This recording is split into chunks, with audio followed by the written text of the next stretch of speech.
Are your weeknight meals stuck in a rut? What if I told you there's one simple recipe that consistently gets rave reviews? And might just be the most delicious thing you've ever made. This isn't just any chicken recipe, it's the legendary Marry Me chicken. Famous for being so unbelievably good, it's rumored to inspire proposals. Today, I'm going to show you how easy it is to create this show-stopping dish. Even if you're a complete beginner in the kitchen.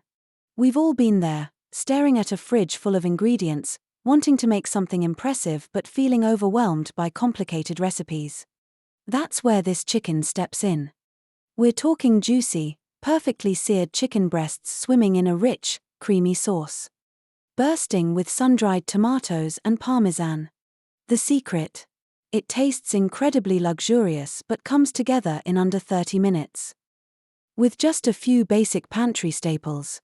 I'll guide you through each simple step, from getting that perfect golden sear on your chicken to whisking together the most heavenly sauce you've ever tasted. The aroma alone will make your kitchen feel like a fancy restaurant, and that first bite? It's pure magic, a perfect blend of savory, tangy, and utterly comforting. This dish truly proves that gourmet doesn't have to mean complicated. It's perfect for impressing a date, treating your family, or just spoiling yourself after a long day. Craving more delicious, fuss-free meals? Click on this video next.